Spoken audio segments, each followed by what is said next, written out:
that's making you run. I feel alright and we'll feel alright, 'cause we'll work it out. Yeah, we'll work it out. I'll be doing this if you ever doubt, till the love runs out, till the love runs out. I'll be your ghost, your game, your stadium. I'll be your 50,000, clapping like one. I feel alright and I feel alright, 'cause I worked it out. Yeah, I worked it out. I'll be doing this if you ever doubt, till the love runs out, till the love runs out. I've got my mind made up and I can't let go.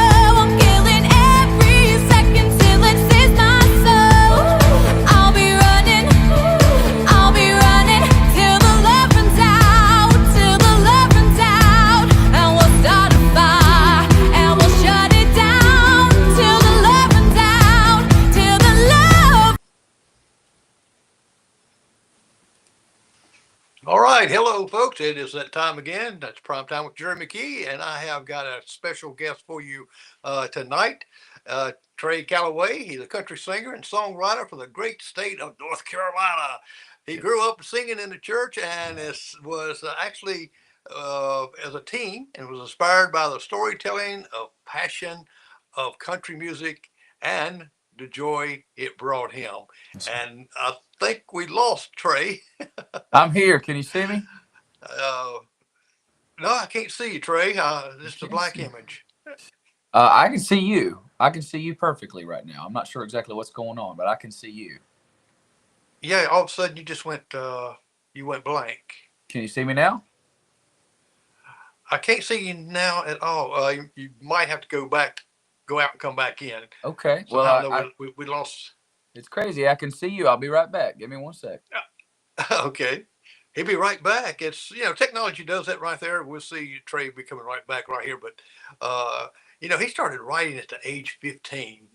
He began writing and performing country music professionally in front of fronting multiple bands in North Carolina.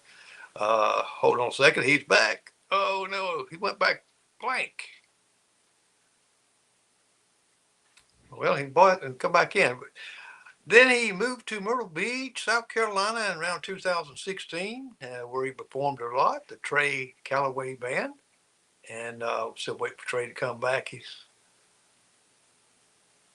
having a little difficulty there. Here we come. And there he goes black again. I see you pop in and then you pop out. Well, you just popped out completely again. Technology is great, and sometimes it works. And believe me, I know, and people too. But anyway, Trey Calloway Band. That's when he was playing around in the Myrtle Beach area. He's been playing the Eastern Tour circuit ever since. And after moving to Nashville in 2022, he's been a regular feature act at the legendary Alan Jackson Good Time Bar. Now that's if you've never been there, it's really nice. And we're waiting on to reconnect.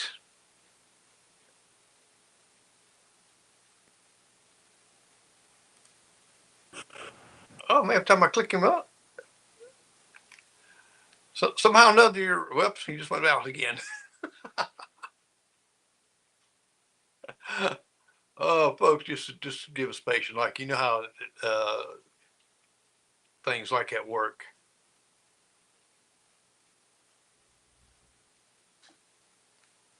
But you're gonna enjoy. I've got some of Trey's music on here. I've got him some slides there. We're gonna look at some of the pictures. He's gonna go over some of the people in those pictures with him. And I tell you, he's got a great song out. One of his very first videos that he did, and I was really impressed with it. And Trey, I just don't see your picture.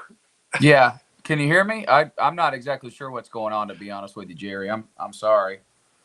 It says I've got I've got all of my I've got all my signal, all my Wi-Fi signal. I'm not exactly sure what's going on, brother. I can try to call you on my phone. I mean, I can try to use my phone. Let's see if that Well, works.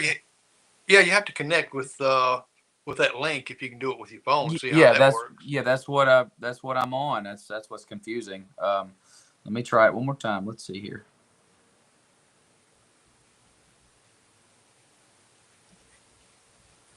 It's like it's not connecting to your camera on your phone.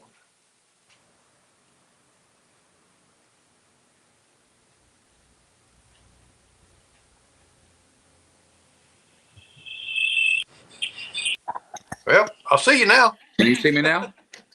Yes. Yeah, I'm not exactly sure what's going on. We'll just do the interview like this, all right? Hey, that'd be perfect. As long as we can see you and they can All hear you. right. I'm here. And I'm here. Hey, sorry about that. Sorry about that, folks watching at home. Sometimes hey, hey, technology doesn't hey, want to hey, hey, cooperate. hey, look, they're used to me. Yeah, it Because happens. I tried new things, and tonight even I'm trying something else. I'm not putting Yeah, the headphones on. I'm using some yeah. earbuds that's broadcasting out to my head. My dad always says it. My dad says sometimes you feel like a nut and sometimes you don't. That's it. That's it. I'm all And set, brother. Sorry about that, folks. now you know where that saying come from, right? I know it's an old commercial, but I don't know exactly where. But I do know it's like an old. That is the almond joy and mounds. Yeah, That if you yeah, feel like a nut, you buy the almond joy, and if you don't, you get the mounds. yeah. Would it have been in the 70s or 80s? Oh yes, yes. So because my dad was born in 71, and so he was a kid in the 70s and then a teenager in the 80s. But he never Well, it really had to told be. me. He never told me what the commercial was. I grew up and my dad would say that every week.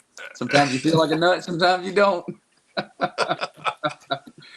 So Well, Trey, how did you get started in the music? Did someone when you was growing up, just someone in your family was played music and uh, road trips and stuff like that, and played in all well, these places?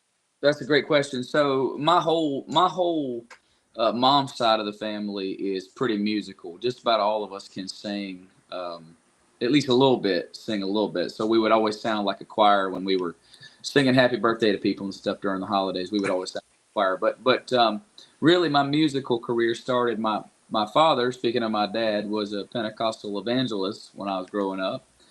Ah, Which for those who might not know what an evangelist is, it's like a traveling preacher.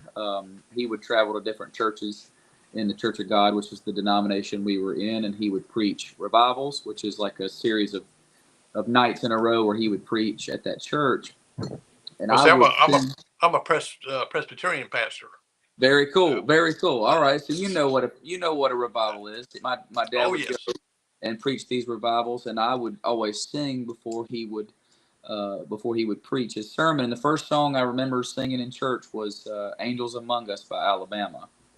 Oh And yes. I remember my mom and dad having a conversation about whether the song was gospel enough to sing in church, or whether it was too country, or I remember that very specifically. I was probably 5 or 6 years old, but I remember that.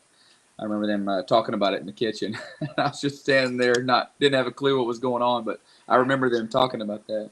And then I caught the music bug, from doing that, singing in front of congregations, and then probably around the age of, I guess, about 13 or 14, I started listening to country music. I started trying to write songs. It was more kind of poetry at that time because I didn't play guitar yet, or really any instrument for that matter. And then 15 years old, I started playing guitar and started really writing real songs. And I worked odd jobs here and there. I worked in a machine shop for a while. I was a construction worker for a little while. Worked in a hotel for a while. Worked in a couple restaurants. I waited tables and bussed, and especially when my son was born, to make extra money, I waited tables for a little while. Now, But music. how did you like waiting tables?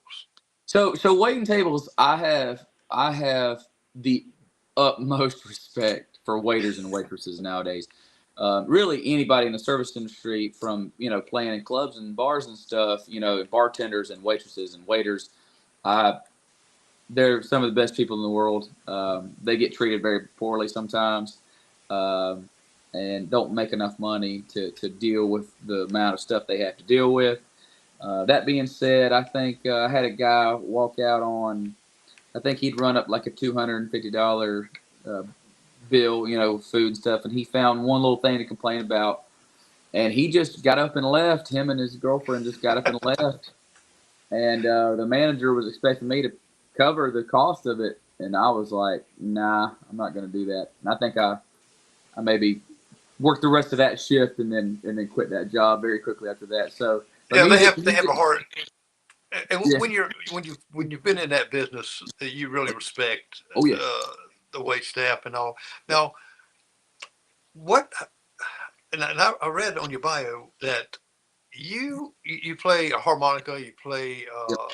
of course your guitar, and uh, you play these instruments, but you play by ear. Yeah. I'm not classically trained. I read Nashville notation relatively well.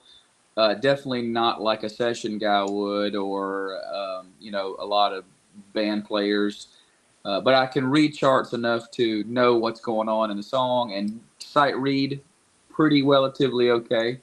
But people don't know the difference between like shape notes, like classical music, which is the little dots and the lines and the this and that and other.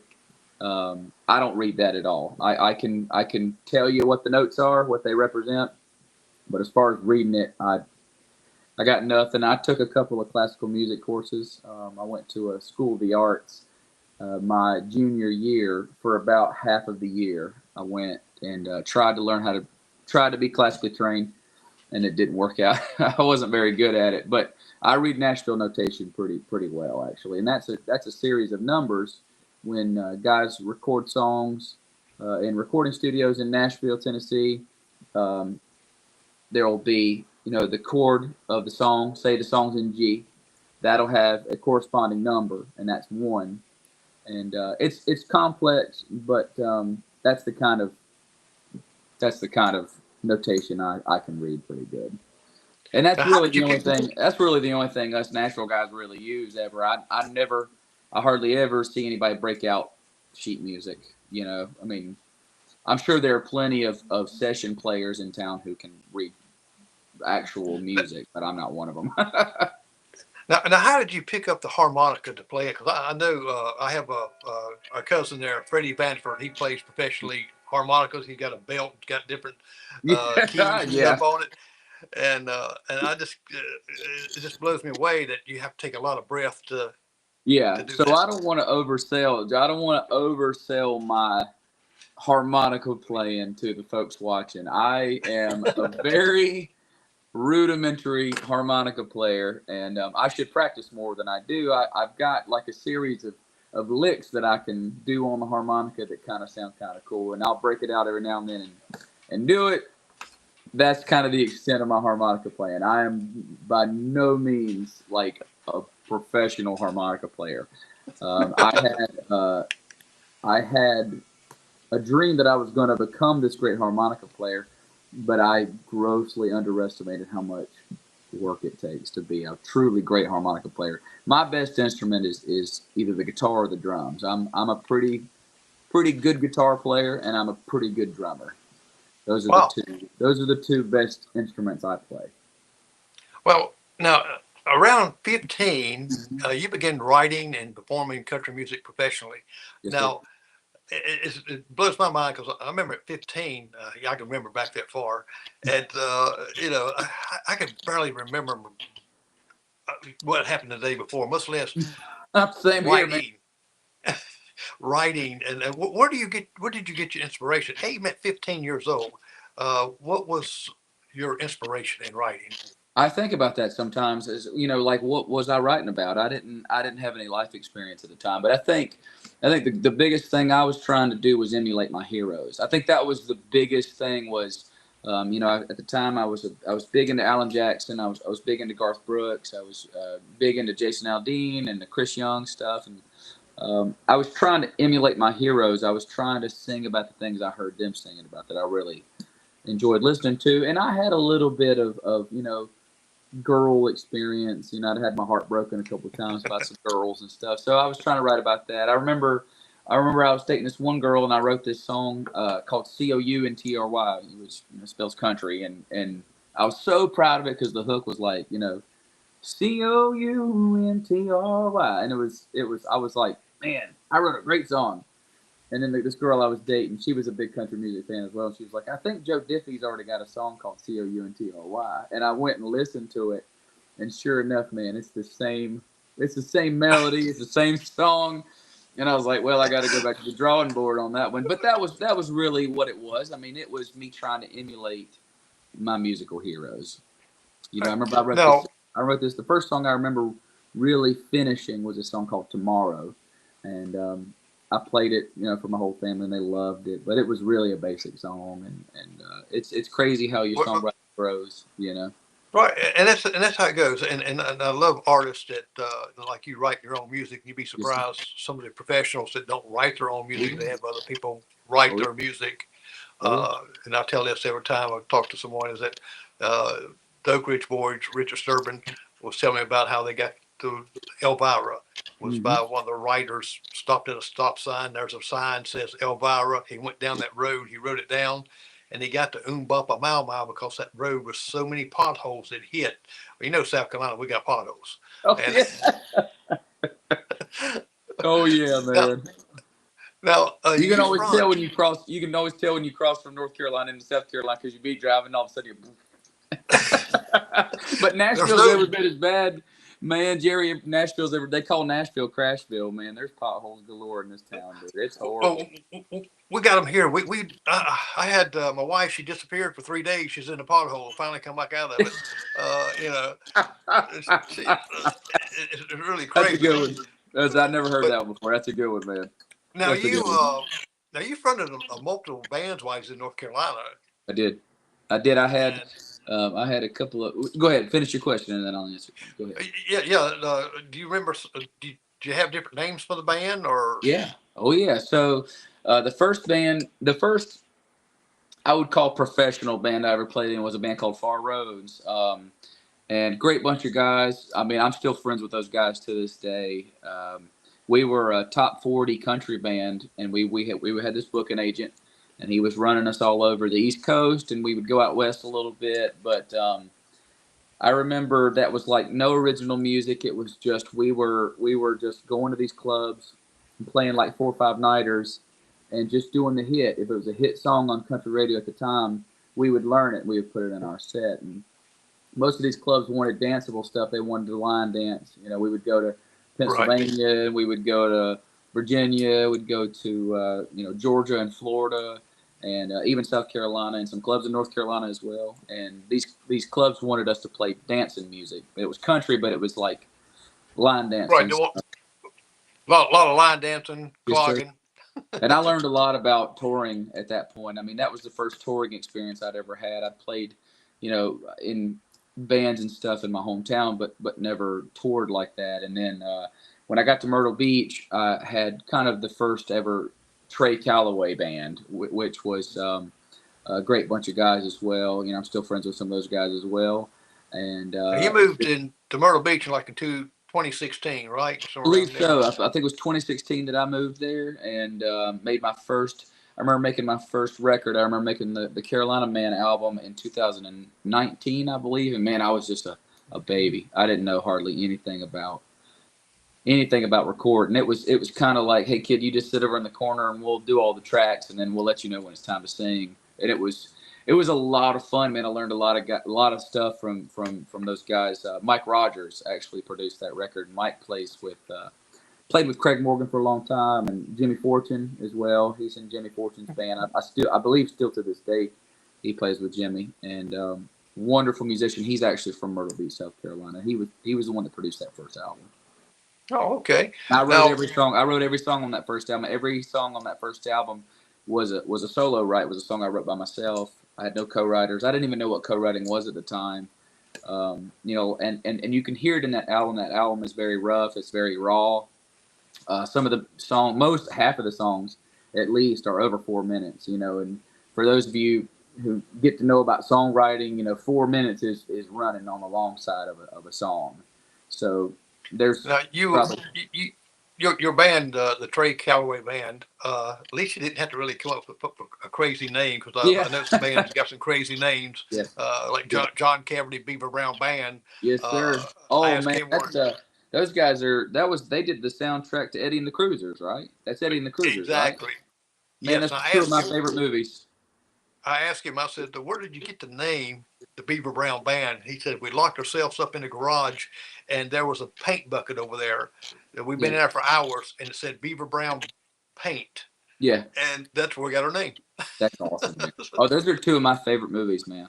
Honestly, Oh, yes. those soundtracks of those movies are so great, man. Dark Side and golly, Running Through the Fire from the sequel, man. There's some great Yeah. songs. Man. There's some I guess really you know. I guess you noticed the banner behind me. yeah. Oh yeah, yes sir. I see my logo right there. Yes sir. That's it. Now, you found something in Myrtle Beach when you moved down there in around 2022. You ran into I guess, a person there that caught your fancy. Oh yeah. You talking about my wife? Yes. I hope we're talking about my wife. Yes, sir. I met Yes. the love of my life. I met the love of my life. Yeah, I've got some pictures we'll go through, and I had to put her on there. Sounds good. Yeah, Oh, I think she it's a loves wedding it. She's picture. probably watching. She's probably watching. Hey, babe, if she's watching, hello. She's the best. Yeah, I was going to ask you. I said, no, what was one? I was going to do like a trivia question, but I said, I better not do that. You know, I know her pretty well. I probably would get it right. I know her pretty good. I probably get it right. Yeah. We pride ourselves on knowing each other pretty good.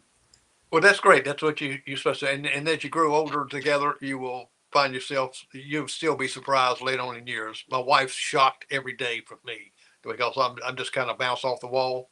I'm very hyper and going everywhere. She just, I don't think she's shocked anymore when I come up with some stuff. She's my wife's used to my shenanigans at this point. She's seen all the Yes, shenanigans. yes. So And that's the fun part of it. Now, are you, now you went to the legendary Alan Jackson Good Times Bar. play there every I've been in Saturday. I play there. there every Saturday. Yeah, we was up there a couple of years ago in Nashville, and of course, down the street you see all the bars, all the things there. It's got the open windows and with the music playing, and that's one that I went in there. I don't know if you know Monty Allen, who played for the Alan Jackson Band. I don't know if I And do. I don't think I do. he's from my area here in Union, Is he and really? Okay. yes, and he's been with him a good long time, Oh yeah. Oh yeah. and never he's a of course he's got some music of his own and things. I had him on my show a while back, and he just very nice guy, and I'm really surprised that a lot of the Nashville artists kind of live in Hendersonville. They do. A lot of them do. They do. And I was really kind of surprised. I figured it'd just be blanket all over Nashville. Yeah. But they kind of commute up there. Ronnie McDowell's one of them. I love Ronnie. Ronnie's a great guy, by the way. I think a lot of them come to town and they live in Nashville while they're establishing themselves. And then when they get a little bit of success, they move out to the suburbs or out in the country so they can get away from the hustle and bustle. Because it is Oh, yes. it is hustle and bustle. It never slows down, and I'm in the point in my career now where I'm doing the hustling part. So it's bittersweet, because I always tell people I'm not really built for big cities. I don't love big cities. I love Nashville, but I love Nashville because it's Nashville. I don't love It's big right. cities. Yeah, I'm not really meant to be in a big city. I'm meant to be out in the country somewhere or on a beach. That's what I'm meant to do. That's kind of what I grew up around the lake, so fishing and being out on the boat, that's kind of, I miss it, you know what I'm saying? And now I ain't got no boat. I got a truck, but no boat, Yeah, you probably know Hank Parker. He's a professional fisherman that's won all kind of things, and I had him on my show there. And he's a very nice, likable guy. He just kind of bubbly and all. He just makes you feel comfortable. Absolutely. He does a lot of fishing, of course. Oh, man. How would you like to have it? Fishing as a career? Man, fishing as a job, it sounds fun, but it's probably stressful. I mean, it's probably like, man, if I don't catch this big fish, I'm not going to be able to, you know what I'm saying? Because fish are so finicky, man. I mean, it's crazy to have your whole life decided whether, you know, you catch this big fish or not. And I was always bass fishing and stuff. My dad likes to shore fish, but I'd rather I, I'm gonna get me a I, tracker. I'm gonna get me a tracker, but man, they're so pricey nowadays. I looked at one the other oh day, yes. like at least 30, almost 20, between $20,000 and $30,000 if I remember correctly. Or maybe I was looking at a Harley Davidson. I was looking at a Harley Davidson. The Harley was $18,000. I was like, what do I want more, a Harley or a tracker? I don't know. I had a Harley, and so I had a Road King. Oh yeah. I used to ride. Oh yeah. Yeah. Oh Well, yeah. you know, I told Hank Park, I said, you know what, this is you do this professionally and as a living. Uh, where you when you go on vacation? Well, where you going on vacation? I'm going fishing. Yeah, Of exactly. course, he did hunting stuff too. Well, you know, fishing is just one of those things I never get tired of doing. I don't get to go as much as I want to anymore. I do a lot of hiking. Kind of my main hobby, I guess now you could say, is hiking. I love to get out in the woods and get the boots on, and you know, just have my backpack, kind of like camping stuff. I love to camp. I love Hmm. to hike. I'm definitely an outdoors person. I'd rather be outdoors. You, I love to play. I love to play golf. I try to play golf as much as I can. Um, but you know, I just like to be outside. If because I'm my whole job and career is nightlife and you know, loud noisy bars and rowdy people that are drunk and acting crazy, and I like to be in nature where it's quiet, and you know, I'll put my headphones on and listen to some music and just walk through the woods and you know, talk to God yeah, and reminisce. You know, it's pretty that's kind cool. of a peaceful. Yes, sir. What uh what does your parents think of your success? They love it. My mom and dad are very supportive. I was very blessed. You know, my dad, when I first started playing country music, Dad and I, we saw a little bit different. You know, I was raised Pentecostal, of course, and Right. I love the Pentecostal church. I'll never say a bad word about it. Some of my greatest Mm-hmm. morals that I learned were from that church, but they are very strict about singing country music and this and that and the other. And so Right. we didn't always see eye to eye, but you know, when my dad learned that it was something that made me very, very happy and made me content with my life. He definitely accepted it. And you see, my dad loves George Jones. I mean, George Jones is Oh yes. part of the doctrine in my house, you know, or in my house growing up, and it's George Jones and Randy Travis. My mom was a big Randy Travis and Clint Black fan, so I do have to thank my lucky stars that I had a mom and dad that were so supportive and understanding, and I and, mean, and that and a lot that of people don't and get that really helps you that. and boosts you, It does. knowing that they're like that. And uh, to me, I like all just about all denominations. And I actually went in some best best well friends that we went to Kentucky and the snake handling church, Oh yeah, and we it was didn't do all interesting. that. We didn't do all the It, snake handling. My dad, I think my dad tells a story about he went to one snake handling church and he wasn't feeling it. He wasn't feeling well, it. they, It's they dangerous, let man. me Ooh, but they were the nicest people they and are nice. welcoming people, They are and nice. We see that a lot when we'd go to the mountain. When we'd go into the mountains yeah, of North Carolina, we'd see more of that. Yeah. and this was in Kentucky, and they let me video Yeah. the service, Oh and yeah. they was kind of worried, I guess, wondering what I was going to do with it, but now they send me messages and hey, Oh, and yeah. invite me, showing me some of their family pictures and things, and just the nicest people They are. that you They're can good ever meet. people.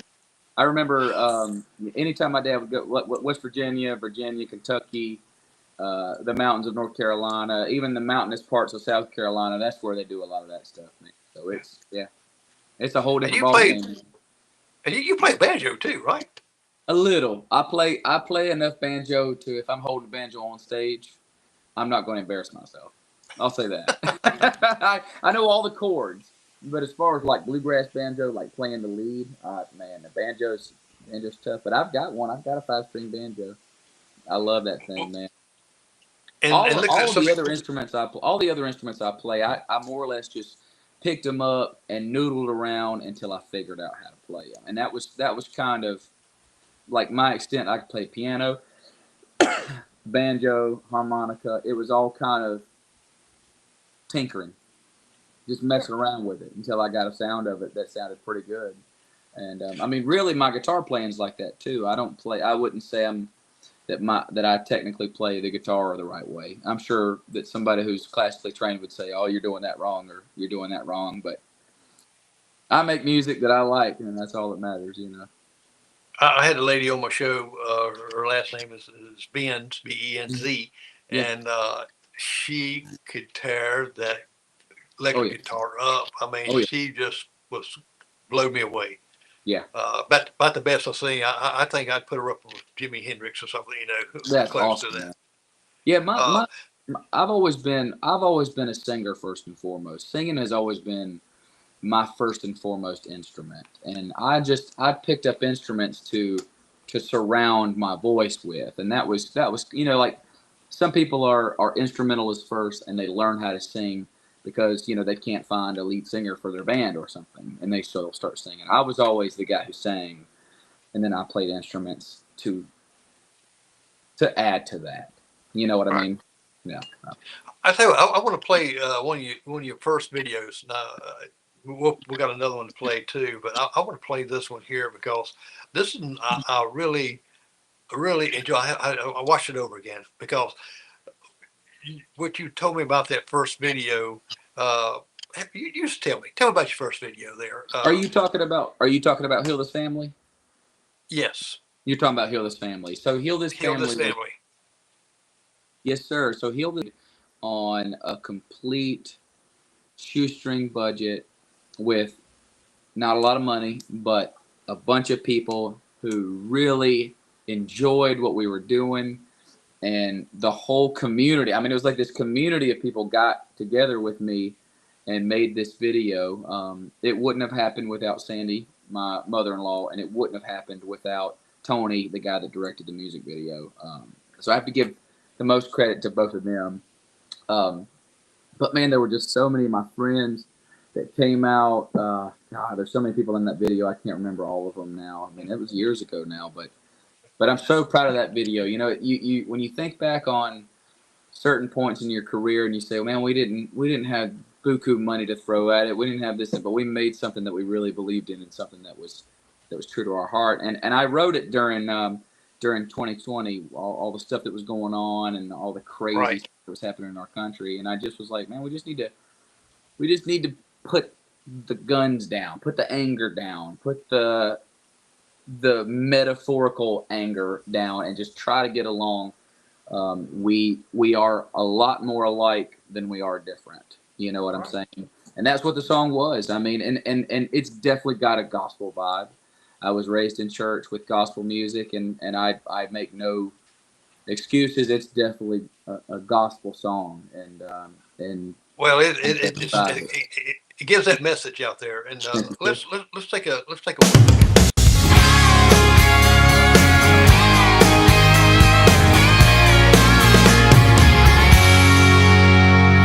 Breaks my heart into pieces when I turn on my TV. Both sides are lost in an angry, bitter sea. Well, what happened to our nation? United we stood under this proclamation. Every soul was created equally. Yeah, the answer is so simple, we just refuse to see. We need love, we need tenderness, we need to forgive our brother and mend these fences. We need to sing out with one voice in unity. Say we need to heal this family. Now I know, my friend, that it's easier said than done. All in just one light can burn brighter than the sun. And I don't care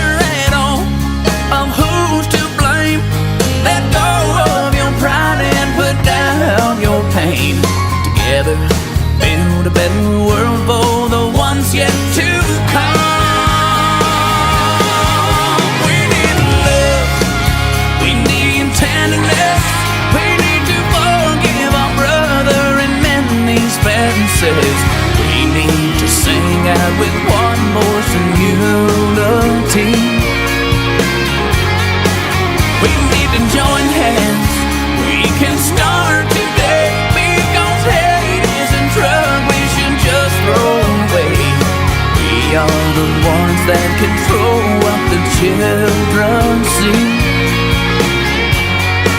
I say we need to heal this family.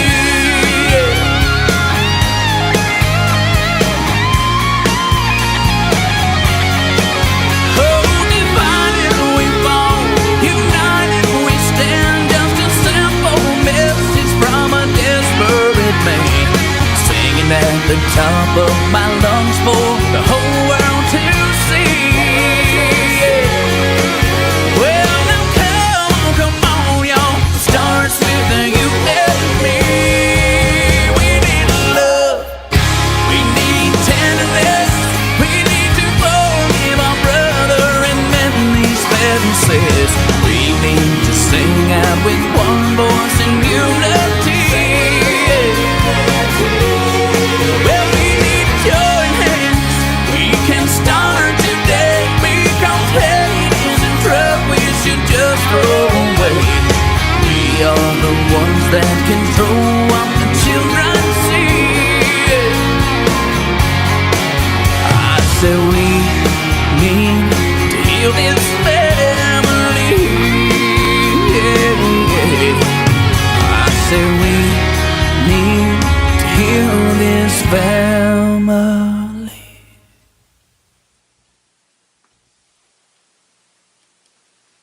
All right. Love Man, I it. love that song.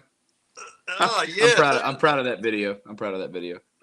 Hey, that for the first video that you said, I mean, That that was is the first really music good. video I ever made, Jerry, and I'm Yeah, proud. and I love how you said your community and your family and friends all come out and say, hey, yeah, we're glad to do this. We didn't And think anybody was gonna. Well, basically, we didn't think anybody was gonna show up. We were like, well, nobody's gonna show up. And then 50 people showed up, and it was like, wow, these people wow. all love me and love this song and love what we're doing. And honest to God, like, it's everything about it. Everything about it is like, man, it's just a couple people having fun and saying something they believe in. And people did. They really responded to it. I mean, I still get requested that song all the time. I mean, that song's been out for several years now. People still Yeah. want to hear it. Yeah, Man. I noticed it was, and I said, you know what? I got to play that song because Yeah. it was so good. Thank Now, you, sir. you play a lot of. I wouldn't mind re-recording. I wouldn't mind re-recording that song one day, because that recording is really just a demo. I wouldn't mind doing a radio version of that song one of these days. It's a great song. I love that song. Now, you not only just play country music, you have a lot of genre music that you play from gospel music, rock and roll, bluegrass, blues, Yes, sir. and I have a hard time the hip hop. Now I have a hard time for that one. Yeah. Well, there's no hip hop in my music. I mean, here's how I feel about hip hop. I like hip hop. I love rap. I love hip hop. I listen to it when I'm in my truck driving down the road. I listen to hip hop sometimes. I have a hard time mixing hip hop and country music, because I don't think it does either genre a service. But listen, there's guys out there that are doing it, and they're having a lot of success, and putting food on the table for their families. And at the end of the day, that's what it's all about. And I've never been afraid of pop country. I mean, even Heal This Family has some poppy sentiments to it, the way it sounds and stuff. But I've never been afraid of poppy country, because it's nothing new. Conway was making poppy stuff back in the day. Dolly Parton was making poppy stuff back in the day, and Alabama got really poppy as they progressed in their career. But I do think that those acts still kept it country. You know what I mean? It was Oh yes. They were still country artists. I think we've blurred the lines now a little far.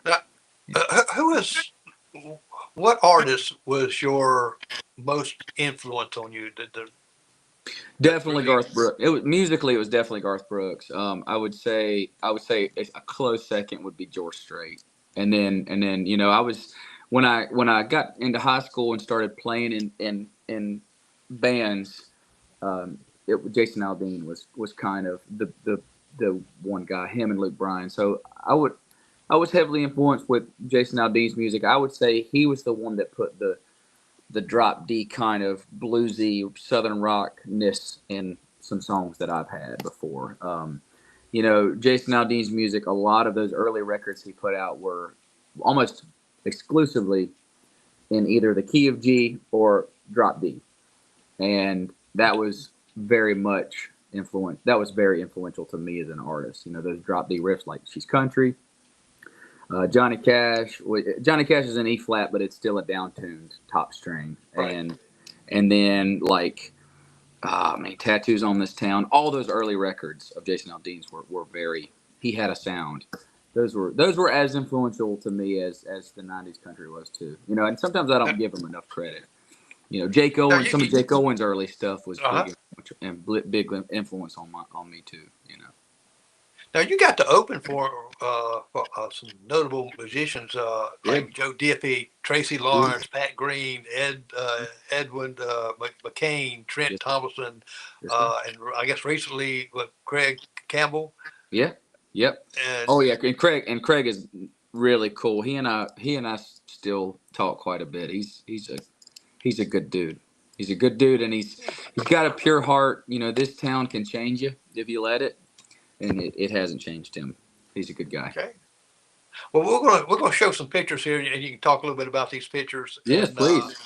And then we'll come back. I want to talk about one of your projects that is kind of dear to your heart. That's Project K9 Heroes.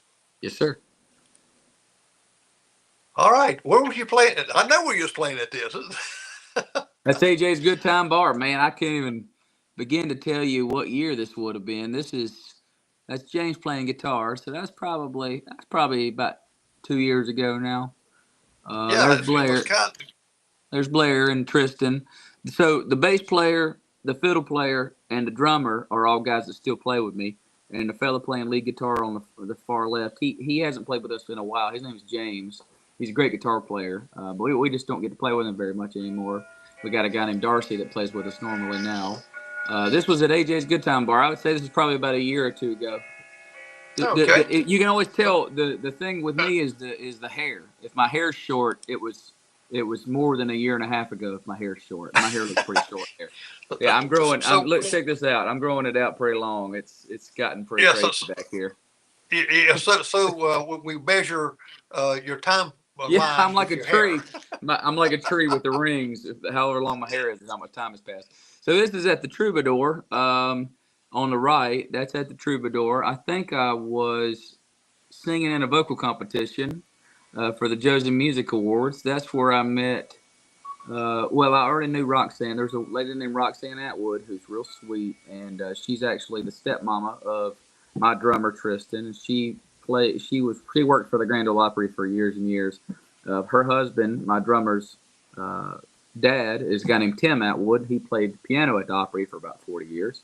And so we were singing in this vocal competition. We got to meet them that day. On the left is us at CMA Fest. I believe my wife took this picture, if I'm not mistaken, or it was either my wife or my mother-in-law, one or the other. And I think we might have been seeing Drew Parker play. It's hard to tell, but I think that's where we were. We were watching Drew Parker play, and he had just had his big hit with Luke Combs. And his guitar player is a good buddy of mine, a guy named Alex, and he played guitar in a couple of music videos for me, or at least one, the Worth a Shot music video. So, I had to look at that picture a couple of times because I didn't see your cowboy hat. That's kind of threw me off. Yeah, there's the cowboy hat on the right. The one on the left, I wasn't playing the show. I was just at CMA Fest having fun and enjoying the sunshine with my lovely now wife, that girlfriend at the time. Well, so you can, when you go out in disguise, where people, you just wear a regular hat, right? Well, I'll usually still, I crimp my jeans. I starch my jeans. The cowboy starch on my jeans, I take them, and have them professionally done so they look professional, really, really well done. And I usually will still wear. Even if I'm going out to just going to Home Depot or something, I'll still have starched jeans on. I wear them pretty much. It's either starched jeans or like basketball shorts. So there is no in between for me. Or golf. Golf like khaki. I might wear some khakis every now and then. So the left picture, the red, white, and blue shirt I love that shirt, by the way. It's hanging up right over there. That was my first ever whiskey jam. That was before they moved it to where it's at now, which is on Broadway now, but they used to have it over at Losers in Midtown, and that was my first whiskey jam. So that was probably, I think it was last year, the beginning of last year, maybe. And then the one on the right, I had won that vocal competition, and the grand prize was getting to record a song with Josie and Tina Marie from the Josie Music Awards, and we recorded a song that I wrote called "That's the Way I Want to Go Out," which was a song about my Mima and Papa that I wrote quite some time ago. It was a solo write, and I wrote that one by myself. So, and that's me playing. What I'm doing in that picture on the right is I'm playing the song on the guitar to the players. You can't see in the frame, but all of the players are sitting around me, and I'm playing them the song so they can chart it out, so they can chart the song, and we can go in there and cut it. We cut it. That was the day I cut the song. Okay, on the left is at my first ever. That picture on the right makes me laugh, but the picture on the left is. I'm going to get to that one in a minute. So the one on the left is CRS, my first ever CRS this year, and I know that lady's name is Maddie, and the fella on the left, I should know his name. I want to say his name. You know what? I'll figure it out. But I know they were two of the nicest people ever. That was my first CRS. Everybody made me feel so at home at CRS. They were two of the people that interviewed me, and they did a great job. And I still run into Maddie quite a bit. She's also a singer, and she is very talented. I run into her all the time in town. So the one on the right. The one on the right is. You kind of look like Bo Cephas. Well, that was what we were going for. That's. So we were shooting another music. That was from another music video, called "A Redneck's Guide to a Real Good Time," and we were on Broadway, and we had the camera crew. The camera crew is shooting around me, and Logan, the director of the music video, just goes, "Just be crazy." He said, "Just be insane in this shot and have fun." And so that's what I did. There's people walking by, they're waving at us. You know, the bachelorette parties, they go down the street in their buses that are like bachelorette party buses, and there's girls that are like waving at us and, you know, just being crazy and hollering and all this stuff. And I think what I was doing in that picture was I was getting a crowd that was driving past us to yell. And what I was like doing this. And he caught that picture at the perfect time. Yeah, I love that. I love that picture. I don't know why my shirt's untucked though. I should have tucked the shirt in. I don't know why. Well, it's just you just kind of had the Bo Cephas look there. It was definitely, but the whole vibe of that music video is Bo Cephas. Definitely, it's. So all right, so these are, man. I hope you have a lot more of these because I'm enjoying this. This is one of the most fun things I've ever done in an interview. I'm having fun. So the one on the left. Is one that my social media guy made. It is this new trend going around of people making AI action figures of themselves. And he made one, he sent it to me, and I was like, bro, post it. That's so funny. And so he posted that up.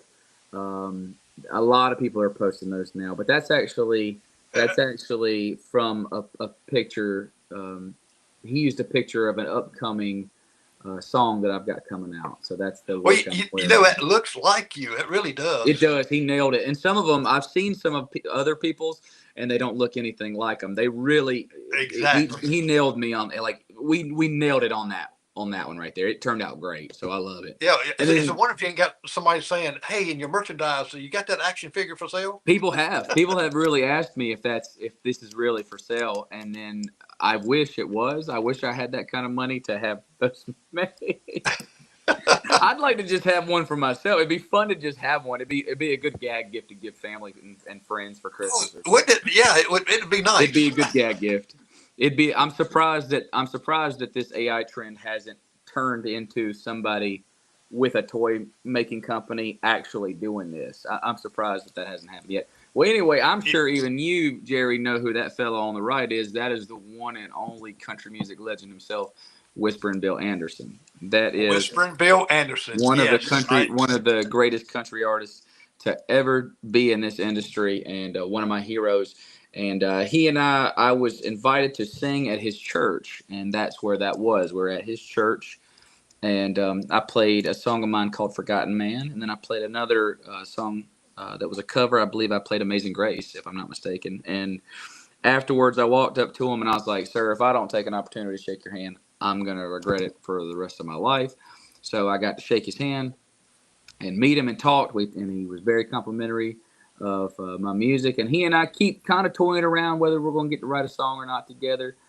He's very, very busy, and so am I. And so it's like, even at his age now, I and see a he's lot of these stars that are yes, sir. just That's what I was busy. about to say. He is even at the age he is as busy as I am, and he's still like crushing it. And I hope I have any kind of longevity like that in my career. I mean, he's a freak of nature. But he and I hopefully will get to write a song one of these days.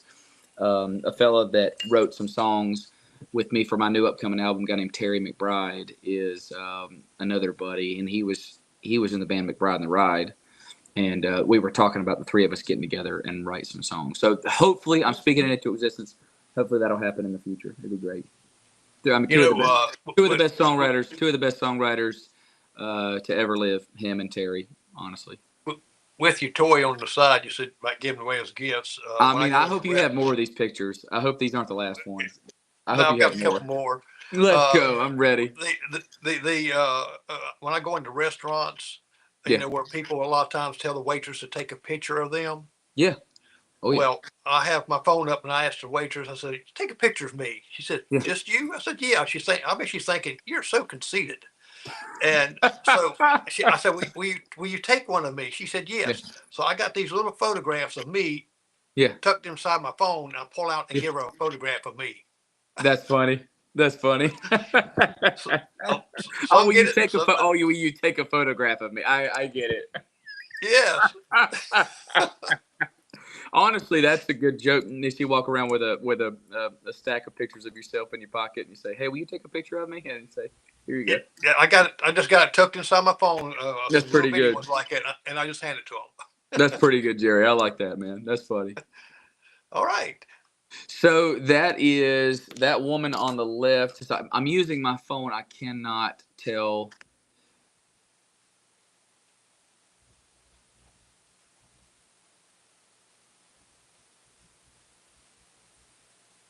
Oh no, you didn't disappear again, did you? I think he disappeared. I don't even hear him this time. My back. There he is. He's back. Am I back? You're back. All right. Let me tell you who. I can tell you. So that guy on the right. So I'll talk about while I try to figure out who that is on the left.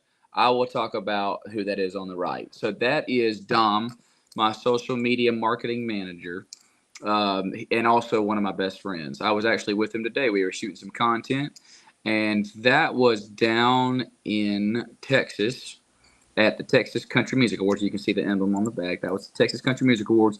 He and I went, and I love that shirt. The shirt I'm wearing, I freaking love that shirt. It's hanging up right in there right now. Yeah, I gotta tell you, that church caught my eye. I mean that shirt is just it's hard to compete with. That I'm in awe of that shirt, and I love it. Anyway, so we went to the Texas Country Music Awards, and we had a bunch of fun. And that was my second ever Texas Country Music Awards. Linda, the lady that runs it, is so sweet. I think the lady on the left's name is Wendy Moten. That's right. That's Wendy Moten. That was at our show at the Time Jumpers. And she is amazing. If you've never heard this woman sing, you need to hear her sing. She has the voice of an angel, and she's so sweet. And she was so kind to us, and we waited in line for quite a while to take a picture with her. And the reason why is because she took lots of time to talk to every single person that wanted to speak to her, and she was just so sweet. So Joe Spivey, the guy that plays fiddle in the Time Jumpers, actually played with me at the local every Friday night for a little while. Probably one of the biggest fiddle players to ever live, one of the most famous, most recorded fiddle players to ever live. He played with me for about 6 months, and then he had to quit the gig because he was doing a lot of sessions on Saturday and was wearing them out. Okay. He couldn't stay out all night with us. This next Say that picture coming up. I hope you Oh, know yes. who this one is. Yeah, let's see. Oh, that's my beautiful wife. That's my amazing wife. That was on our wedding day. That was the best. I mean, one of the best days of my life. She's amazing, and I'm so glad that I get to be her husband forever because she's something else. She's better than I deserve. I'll gladly admit it. She's better than I deserve, and I love her with all my heart. And we were both happy. That was after we said I do. We were holding hands and about to walk down the aisle, and we had a big wedding. There was a lot of people there. Well, that's great. And you got a lot of awards. Yes, sir. Yeah, that one on the right is. Yeah, that one on the right. That's one of the Josies I've won. Modern Country Song of the Year for Worth a Shot, and I wrote that song with my buddy Aaron Pax Taylor, one of my good buddies. He lives in Texas now. He was living in Nashville when we wrote that song, and he not too shortly after that had to move back to Texas, and he loves Texas, but he misses Nashville. He calls me quite a bit, just check on me and stuff. And yeah, we wrote a good song. That was actually the first song. What's crazy is that was actually the first song he and I ever wrote together. And well, I tell you, it was of course a bunch more pictures like that. We could have went all night on those. Man, I would have. I love talking about pictures, man. That's and I got. Let's play this other song of yours, and then we'll come back and kind of wrap up a little bit.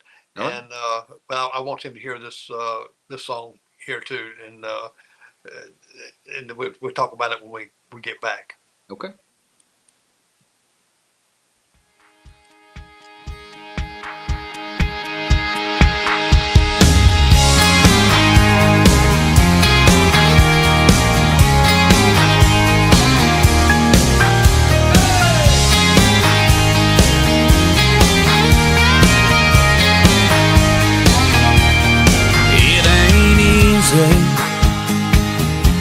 Falling in love.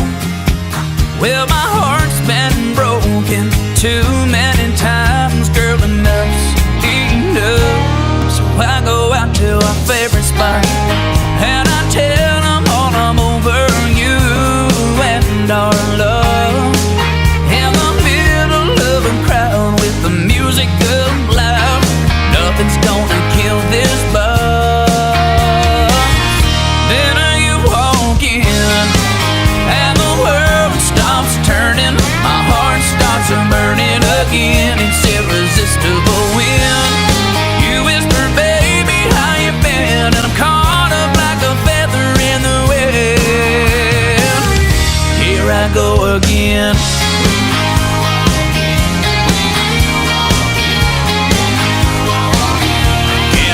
You another drink. Listen, keep on pouring, man. One more glass of wine. When I try to resist, your muscadine kisses get me every time. One more sip, your name on my lips, playing with my mind when you walk in and the world stops turning. My heart starts burning again. It's irresistible when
ask you, I didn't see you doing some of that fancy dancing there. No, those are the cloggers. They work at one of the theaters in Myrtle Beach. We shot that video in Myrtle Beach, and those are like professional dancers, man. They were awesome. And honestly, except for the one guy, the biker guy that got up there, that was completely ad-libbed. What was funny is he was not asked to do that at all. He just takes it upon himself. That guy was just there drinking in the bar while we were shooting the video. And he just was like, I'm going to be in this video. And he runs and starts doing a thing. And everybody went nuts. And we were like, we got to put this guy in the music video. So he ended up in the music video. He made history, man. That was awesome, dude. That's that classic. whole video was so fun to make. There's another video on YouTube of some outtakes of that video, because there were a lot of outtakes. That was because it's a fun song, and there was lots of good spirits, and we'd mess up and we'd laugh and cut up, and there's lots of funny outtakes. There's one where my wife when she's doing her turnaround and she winks at me, and I wink back at her. There was one where I was like, and we started laughing, and it was just great. I mean, I highly encourage anybody to go and watch the outtakes of that song too, and they're all Well, on YouTube. You can go find it. It looked like y'all was having a great time. I said, I gotta get this one on there. It was a lot of fun. That was the second music video I ever made. I think I've made 4 now. That was the second one we ever made. And so, I mean, honestly, when you walk in, I mean, I love that song. I wrote that. That's another solo, right? I wrote that song by myself before I even moved to Nashville, if I'm not mistaken. Or I might have just moved to Nashville or something like that. But I hadn't been living here long. And, it's crazy. Go ahead. Now, you support a lot of causes through your music. Yes, sir. Vet Fest, Carolina, Shriners events, Yes, Matthew sir. 25 Ministries, and most recently the Project K9 Hero. Yes, sir. And what is Project K9 Hero? Was they help the military dogs once the dogs retire. A lot of times they don't have anywhere to go, and I won't get too dark on you, but some not good things happen to those dogs a lot of times after they retire. They don't have anybody or anything. So Project K9 Hero helps those military dogs to retire and have a warm, comfortable place to live out the rest of their life. And I mean, I'm glad to be a part of it. My friend Alyssa, who's actually in the music video, in that When You Walk In video, the blonde girl who's the main character, she was the one that introduced me to them, and I was all over it. So yeah, I've had the good fortune to be a part of a lot of charities and do some things like that. And I've always had a soft spot for anything military related. Whether it be the canines, whether it be vets, I've always wanted to do whatever I can to help. That's always been kind of the big soft spot in my heart is the military. So. Well, I know we've run out of time. It's carefully I went a little bit longer because I wanted to play both those songs, and plus we That's all right, Jay. had a little tech stuff in the beginning. Yes, I sir. really appreciate you, Trey, for being on my show. Yeah. It's been a delightful. I love your music, and Thank just you, keep going strong like you're going. And just holding on with me just a second here, and I'll be Okay. right back with you, and we'll get signed off here. Thanks, And, Jerry. okay. All right, folks, and you've seen Trey Calloway, some of his songs, his music, some of the things done, just wonderful things. Support him by going to his website, buy his music, go to his concerts. Just keep in touch with him. You see on the bottom of the screen where you can get in touch with him on his website, Facebook, all kind of places and media all around. And next week next Monday, we'll be showing a little bit like the Embers, and we got a lot of the call-ins of a lot of old school beach musicians that still going strong. They're going to be on my show. And so tune in next week. You'll have a blast to find out all this great, great music. Well, I'm Jerry McKee, and we will see you next. No, wait a minute. That's on the 28th. Next Monday, it's going to be a different show. It's called Kids Say the Darndest Things. That's going to be next Monday. I got a 5-year-old, 6-year-old, 7-year-old. We don't know what they're going to say. We know they are absolutely honest about things. We have some questions, but tune in next week at 7 o'clock. I'm Jerry McKee. You have a great, great night.